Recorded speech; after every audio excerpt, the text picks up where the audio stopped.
You already know what time it is. Welcome back into the What Off-Season Sports Podcast, everybody. Coming on the show, Major League Baseball has really fallen down the totem pole, in my opinion, with the way they have handled the pandemic, getting the season under control, everything that's happening right now. We're going to dive all the way into Major League Baseball's really status in the sports world right now. And then, of course, every year NFL teams make a turnaround to push for a better season, find out which teams are really primed for a turnaround this coming year. And Tua has been cleared for practice now, ladies and gentlemen, and it's time for him to compete with Fitzmagic for the QB1 spot. So much coming in the episode today, guys. Of course, never forget we're on Apple Podcasts, Spotify, YouTube, wherever your podcasts are at. Don't forget about the link tree and all of the bios of the social media. It'll take you to every sports piece we put out, every podcast we put out. Everything What Off Season is in our social media bios, guys.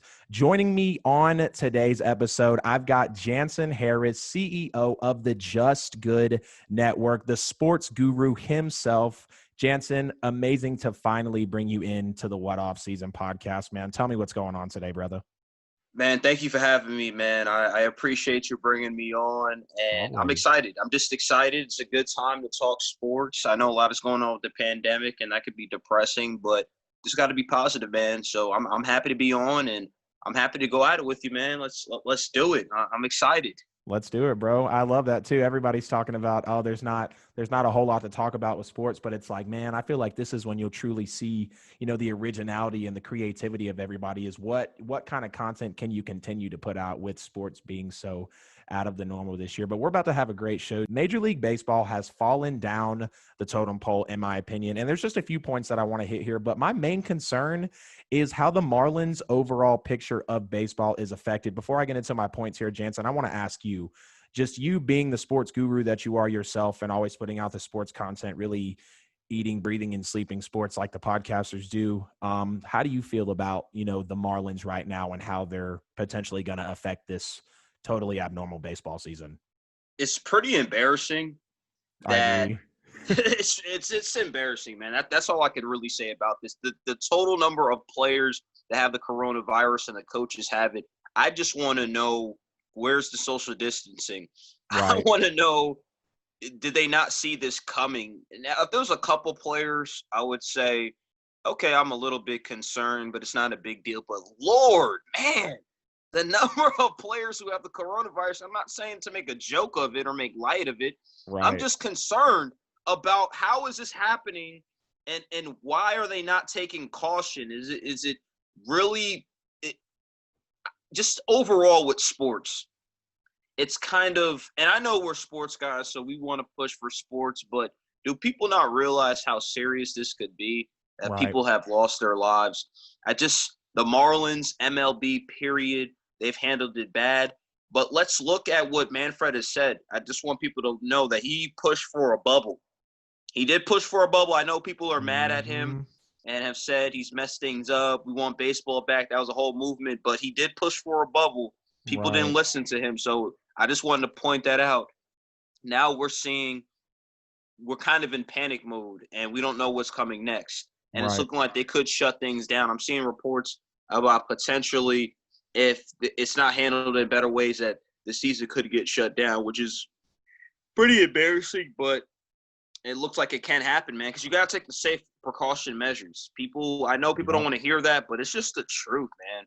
You got to be safe, man. With a pandemic that's affecting the world the way that it does, you have to take that leadership, and you just have to show everybody that, hey, this is how things have to be done. And that's why I've been so hard on Rob Manfred, and especially in a few episodes ago when I one of the topics was why I thought we wouldn't see baseball this year. And I said it 100% falls back on Rob Manfred and his lack of leadership. And I feel like that's another thing that's happening right now is just he's not taking accountability for what's happening. I know, of course, reports have came out that he is ready, to cancel the season if people aren't acting correctly and taking the correct precautions with social distancing and the whole COVID-19 protocol. But I just think it's a big lack of leadership. But the big thing that really hits me with, the Marlins' overall effect on baseball itself is you got to look at the scheduling.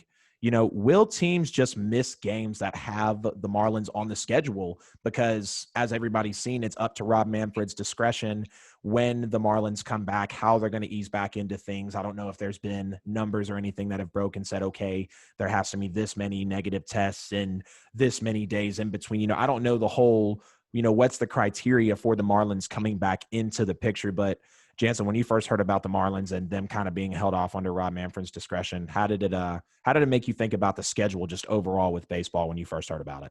I think it's a mess because what about these makeup games? If they even come back, I want to know how long they're going to quarantine. There's a lot we don't know about the situation. I do believe, and maybe it's this conspiracy thing, but whatever, I believe in it. If this was the Yankees we're talking about, season canceled. If this was the Dodgers, season canceled.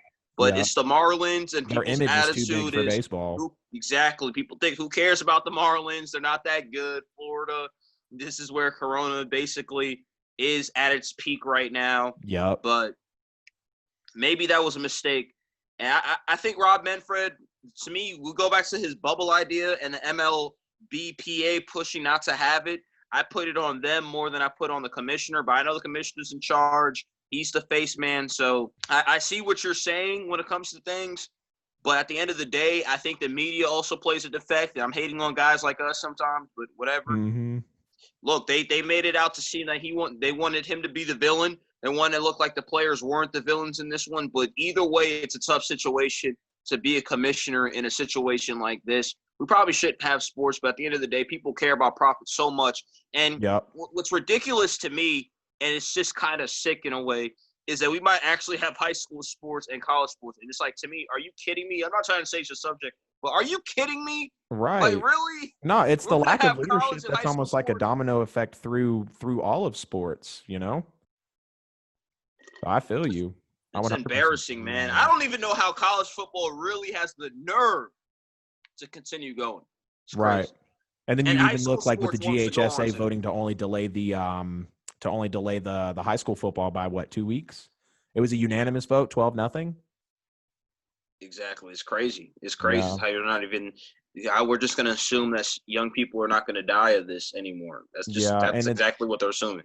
Right. And it's like, you don't even want to think that heinously or that drastic, but unfortunately, like, that is the reality with COVID-19 being around everything, but especially in sports with, the contact, the sweat, the blood, the tears, everything that is exchanged.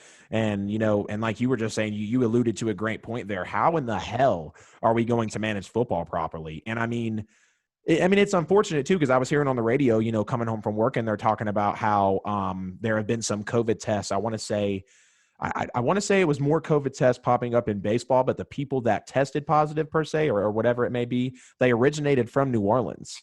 And you have the Saints down in New Orleans. So are we, obviously, knock on wood, I'm a big Who Dat Nation fan, but could we possibly be seeing the same instance with an NFL team? If there's too much COVID, the leadership just blows me away.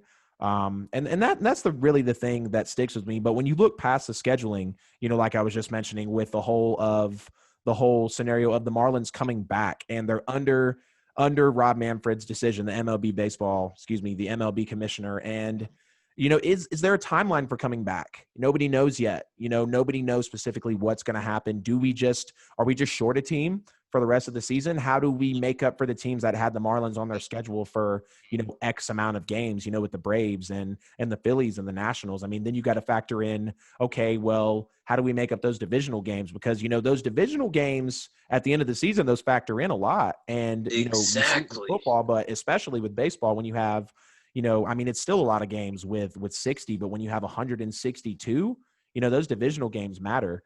And then, but you can even go past the Marlins. How do you feel about the suspension of Joe Kelly? Well, I think that was maybe overshadowed a little bit. Mm-hmm. But I think it's appropriate, man. Everybody needs to be held accountable for some of the things that they do. So I think it's appropriate that his suspension. But again, I think when we talk about the pandemic and stuff like that, that kind of shies away from fully putting your attention on some of these players and what they do. So I guess it's appropriate. Get it. He did what he did. He threw over the heads, all this and that. But, my thing is the 8-game suspension I'm okay with because of how he threw at their heads. But when you factor in why he threw, and considering that the Astros didn't get any game suspension, any punishment handed down even to this date yet with game suspension for any player. It's just, I don't understand it. It's at that point, it's not a lack of leadership. It's just now it's a lack of accountability. And I just think Major League Baseball has really fallen short with handling the pandemic, starting the season, the lack of leadership with the commissioner, and then now you have the suspension going the way it is with Joe Kelly. Like I said, the actual decision itself isn't bad, but when it's prefaced with what's happened and why he threw, then it just makes you think, okay, well, where's the accountability for the Astros? Like you were just mentioning, people have to be held accountable. Where the hell is the accountability for the Astros for when they cheat? True. And it's not like, okay, don't take their World Series. That's fine. Whatever. People have had championships and titles where, there was some funny business going on, whatever. But get these guys off the field.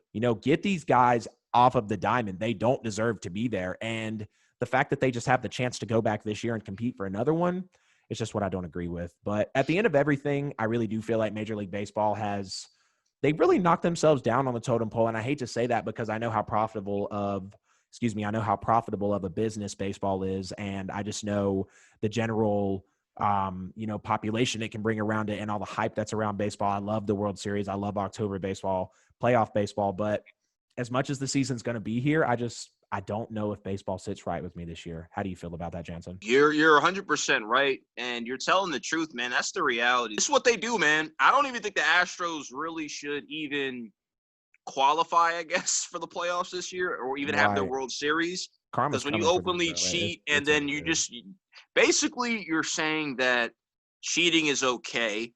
Right. But the NFL does that all the time. You saw with the Patriots. To even get caught cheating, your intentions were, okay, we don't feel like we're good enough. We're stepping outside of the normal competition to try to better our situation. Also. So it's crazy, man, that the suspensions, I guess, aren't even good enough. But to just talk about Joe Kelly's situation, people potentially could get hurt. So I thought the 8 games was appropriate. I know why he did it, but at the same time, right, a lot of kids look up to the sport. And if we're just talking about situation, he was wrong in that situation, even though we know why he was doing it. Exactly. But I just like to separate the situation. Astros should have got a stiffer penalty, but I don't know, man, what baseball is trying to do with that. To me, you send a message because now you're going to have teams that want to cheat. You're going to have teams that feel like, wow, something was taken from us. So it's unfortunate. Yeah, I feel you. And like you were just saying, I feel like at the end of the day, it just comes down to lack of accountability. It's lack of integrity and just lack of respect for the game of baseball. We're going to go ahead now and spill over into, we always have those teams every year that make a 180, and we're going to be looking at the aspect of NFL teams that are primed for a turnaround season. And Jansen, I'm going to make you happy with this one. The number one team on my list, undoubtedly, I have not been sleeping on this team whatsoever. It's the Atlanta Falcons. I cannot take away from the fact that the Atlanta Falcons did just about everything they could this offseason. Let's just look at the fact that the Falcons were getting into the winning mentality in the second half of last season. If you look into the numbers, they had the best record the second half of the year, going 6-2, winning 6 of their last 8 games of the season. And the defense rallied into the top 10 in that stretch. I don't know if many Falcons fans know that, but the game where New Orleans came off the bye week and Atlanta beat them so badly, 27-9, that game beforehand, they had switched the defensive coordinators. They had moved their coaches around, and apparently everybody thought they moved them into the respectable positions. And it looks like they did, because they went from the bottom third of the league in defense to top 10. I want to say specifically they were top 7, but I'm going to leave it at top 10. And then you got to look at the signing of Todd Gurley, how this really impacts them in the red zone. If you take a look, the Falcons were 52% last year in red zone conversions. That's not very good for a quarterback in the talents of Matt Ryan and Julio Jones, and receivers like Russell Gage, and a great wide receiver too in Calvin Ridley. 52% in the red zone. That put them at 13th in the league in scoring.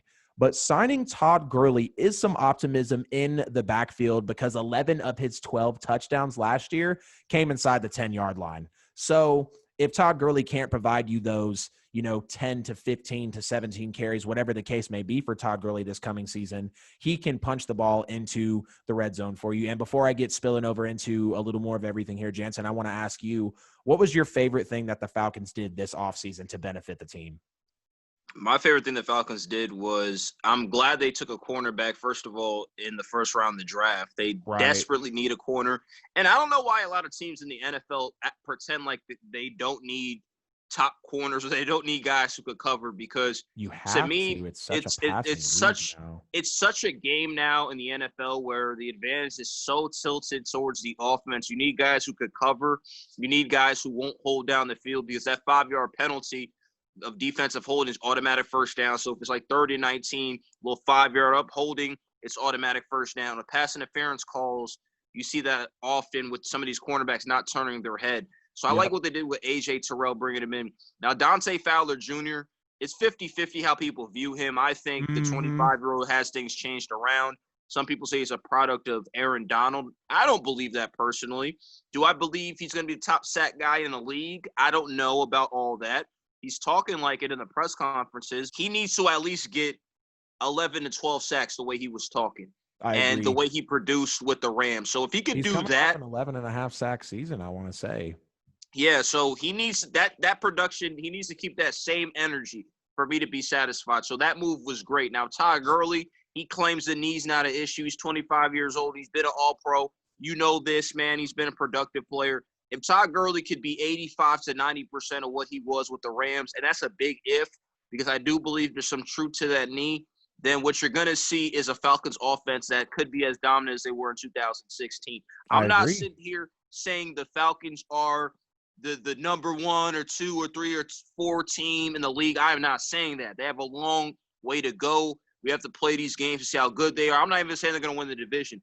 I'm just saying the Falcons potentially could be a dangerous team. But I will say this, if Todd Gurley's on one, this could be one of the top offenses in the league. The defense needs to be decent this year.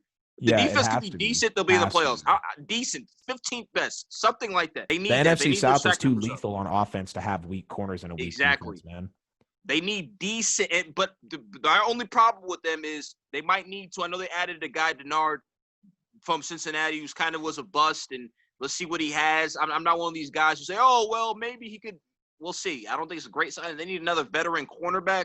But if the Falcons can be decent on defense, create some turnovers, they don't have to be great, and the offense does what most people think they can do, and Matt Ryan's as good as what he's talking about in the offseason. Talking about he's the best quarterback in the NFC South, which I don't agree with, but we'll see. Potentially he could play the best this year.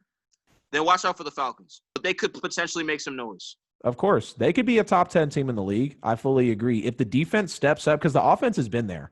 The offense has been there, taking a step back from Devontae to Todd Gurley, yes, but there's more potential there in Todd Gurley. We've seen the type of runner Todd Gurley has been, rookie of the year, arguably the best running back in the league for a minute there, between him and Zeke Elliott.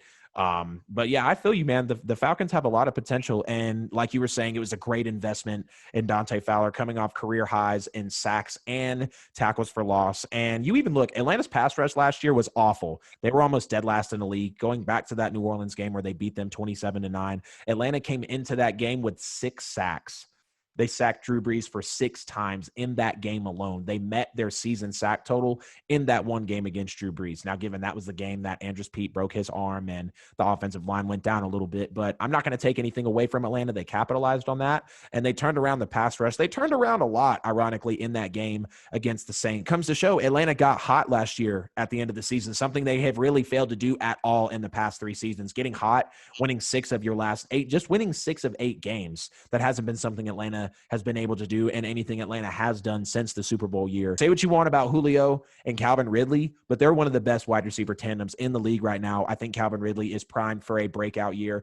He's already been consistent. He's already been a good wide receiver 2 behind Julio Jones. Overall, I feel good that Atlanta can turn it around this season, but the number 2 team I have making a turnaround here in the next NFL season, I've got the Indianapolis Colts, and they had a damn good draft. They had a trio rather a brand new trio they brought in from the NFL draft. And you got to look, Michael Pittman was one of the best receivers in the draft. Michael Pittman Jr. He's actually already got his keys to his house in Indianapolis. So he's set. He is ready for the NFL season. So there's an upgrade at wide receiver, a good wide receiver 2 behind T.Y. Hilton. And then you got to look at the gunslinger Jacob Eason out of Washington, of course, that everybody saw transition over from Georgia. He is a good quarterback, definitely was able to make his way when he went to Washington. And then also you got to look, I'm going to say it right now, Jonathan Taylor was the best running back in the draft. I respect J.K. Dobbins, but Jonathan Taylor was the best running back in the NFL draft this year. So they drafted one of the best running backs in the draft. He was a top 10 quarterback in the draft in Jacob Eason. And then you got to look at Michael Pittman Jr. also.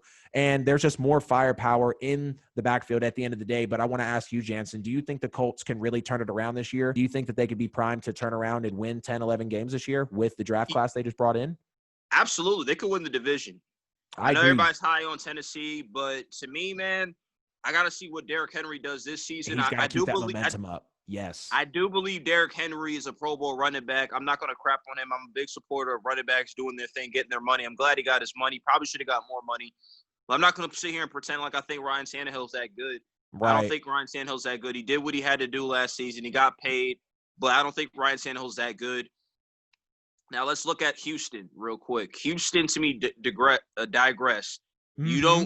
You do not trade D-Hop unless he didn't want to be there. So I'm assuming he didn't want to be there, didn't get along with the coaching staff there, O'Brien. So I think there was something there that people weren't talking about. Now, the Colts adding Phillip Rivers, a veteran quarterback, a guy who's got the job done before. I wouldn't consider him a winner. That's my favorite quarterback, but he's put up a lot of numbers, similar to like Matt Ryan type of guy. Right. So with him as a veteran quarterback, I think that's the missing piece. Some people thought that they didn't need to upgrade the position. I thought they did. So I think he has the juice, man. I think he has the juice, and he's going to bring that leadership where they can compete for a division title. The defense is good enough where they could stay in games. I just have to see how much juice Phillip Rivers has, but I think that he could put up some good numbers getting the ball to Hilton, getting the ball, Marlon Mack in the backfield. Jacob Eason. So, Jacob, I don't know, man. I think Phillip Rivers still has a little bit of juice. He's there to start with the Colts. It's a winnable division for them because I'm not too sold on the Titans, even though the defense is really good. Did a great job against Lamar Jackson. Did a great job in the second half of the season.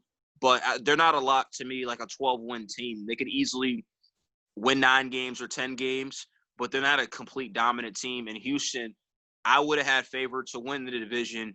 Getting rid of Hopkins, I want to see what their plan is. I know Will Fuller is a really good receiver. I know they got other options. I know Deshaun Watson, he's primed to have a huge year. He's primed to get his contract extended, from what I'm hearing. But they're not a lock to be a top contender in the AFC, in my opinion. So I'm not mad at you for putting the Colts on a list for a turnaround. I could definitely see it. They have enough on the quarterback play. They have enough at running back, and they have enough at receiver. And the defense, to me, has enough as well, too. So, at worst, this is an average football team that coming into next season. At worst, if we don't get much production from Rivers. But at best, I could see them winning 11 games. So I agree with you with that. The next team I have here, stemming from last season, this roster was arguably top 5 in the league. They could hang with the likes of, the Saints and the Ravens when it just came to raw talent on the team. And it's got to be the Dallas Cowboys. The Cowboys had so much talent last year and just weren't able to do much with it. And I 100% blame that on Jason Garrett. I'm happy that Jason Garrett's finally out of there. He was really almost like a poison in that locker room. Maybe not necessarily to the players, but I know every fan was ready for Jason Garrett to go. And there were players in there that were ready for Jason Garrett to go as well. They had respect for him. But at the end of the day, when you have that much talent and you're not able to produce with it, it's going to piss you off as an owner, as a coach, as a player, and especially as a fan. So I had to put the Dallas Cowboys on this list. And a big reason I did is because you have to look at the new head coach and Mike McCarthy. He's going to get the offense back right. He's going to get the ball moving. He's going to be able to feed Zeke. And the only caveat with signing Mike McCarthy is he was 29th in the league the last year that he actually coached in rush attempts. So he's not a huge fan of running the ball, but on the flip side, he's also never had a running back like Ezekiel Elliott. And he'll have a great quarterback in Dak Prescott. So I'm not necessarily sure what the holdup could be, but I'm very confident that the Cowboys will have a turnaround season. And you can't take away from the fact that they signed CeeDee Lamb. CeeDee Lamb he was arguably the best wide receiver in the draft, and he's going to be a very good force there. You're going to have Amari Cooper, you're going to have Michael Gallup, and now you're going to have CeeDee Lamb. So you can't deny the production he's going to bring to the field. And say what you want about Mike McCarthy, but he won a bunch of games in Green Bay, and he's a Super Bowl champion. I know he hasn't been to the Super Bowl since the 2010-11 season, the year after New Orleans went, but Mike McCarthy still had plenty of double-digit wins. He still had the NFC Championship appearances, and he was able to get to the big game and win it. And it was a good offseason for Dallas all around.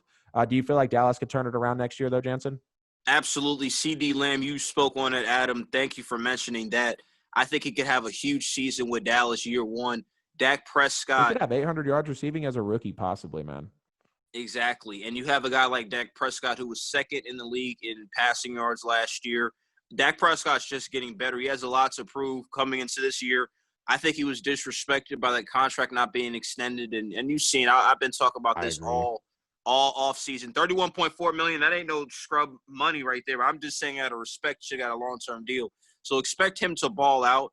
Ezekiel Elliott, he's upset about, I believe, his Madden rating and how everybody's thinking he's not one of the top backs. So expect Zeke to have a really good season as well, too. And Mike McCarthy, I think he's the right coach. He's a veteran coach who players can respect. Right. He's a Super Bowl champion. So the resume, it speaks for itself. They needed that championship experience with Dallas because Jason Garrett wasn't getting the job done for a long time. But what helped him was he was a Jerry Jones guy, which, hey, it's good to network good sometimes in the world, and that's what Jason Garrett's good at doing, is networking and staying on Jerry Jones's good side. And it's crazy how it got that bad where Jerry probably didn't even want to fire him, but he had no choice. So I think the Cowboys will make the playoffs this season. There's no doubt in my mind the Cowboys will be a playoff team. And I will even say this, man. I wouldn't be surprised if Dak Prescott is an MVP candidate. I really think he's primed for a huge season. Honestly. He has the weapons around him. He has enough at the running game with Zeke. Zeke's proven. So I wouldn't be surprised if Dak Prescott has that big of a year for the Cowboys. So I agree with you with the Cowboys thing. They have the defense that can play with anybody. I'm not a huge fan of the Eagles. I'm not a huge fan of what the Giants are going to produce next season, and obviously not the Redskins. So the Cowboys are going to win that division. Correction, Jansen, the Washington football team. Oh, I'm sorry, I'm just messing with you. No, you're good, bro. Number 5 team on the list for NFL teams prime for a turnaround season. I do have the Washington football team on this list and I have quite a few bullet points here, and I'm ready to go down the list and really solidify why I think Washington could turn it around next year. I'm not saying playoffs. I'm not saying anything extravagant, but maybe could win 7 to 9 games next year, but let's take a look. So a very good new head coach hire in Ron Rivera. Ron Rivera is one of the best defensive coaches in the league. And you really got to look with this specifically right here. Washington football team is a mess and they are troubled. And Ron Rivera is great with these situations because if you look back in 2011 when he took over the Carolina Panthers, the Panthers were 2-14. He takes over the Carolina Panthers in that year. He made them a top 10 defense consistently every year, took them to a Super Bowl while harvesting an MVP in Cam Newton. So you can't deny that Ron Rivera doesn't know how to get the job done. You can't deny that he is unable to, or you can't say that he doesn't recognize talent. You can't say that he doesn't make things work because if you look at that Carolina team, he really turned Carolina around since 2011. And of course they fell off, towards the end of last year. The locker room completely bailed on him. They fired Ron Rivera, the whole 9 yards.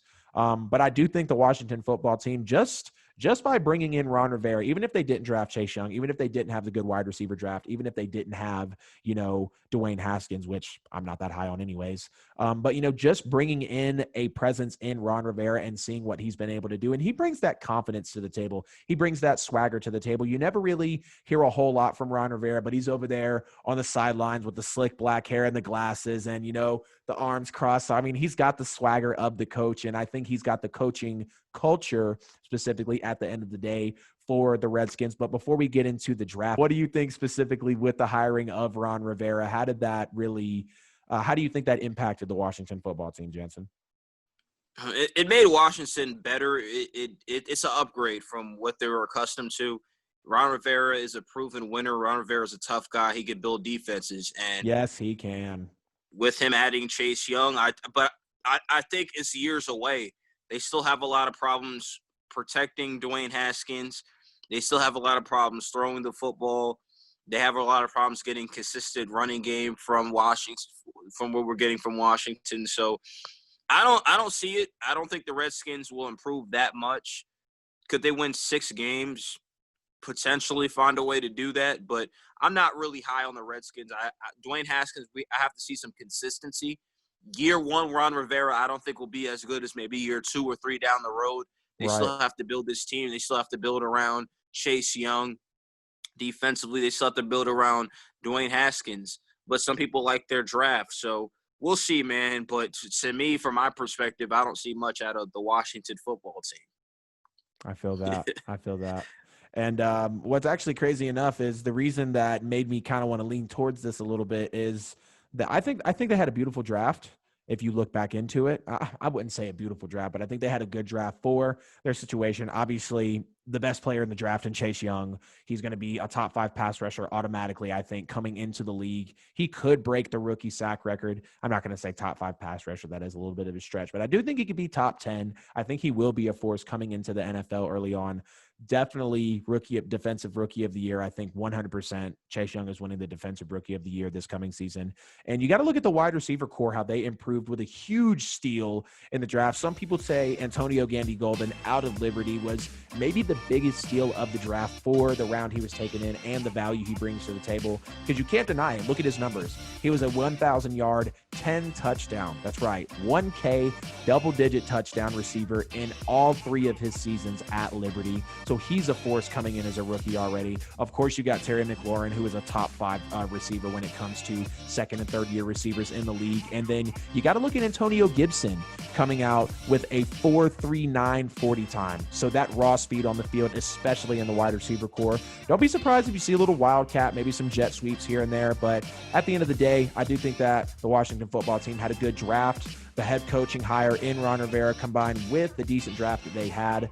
I can't take away the fact that they could have, like I said, it's not going to be a push for the playoffs or it's not going to be a 10-win season. But I mean, if they do win 7 to 8 games, I could see it happening.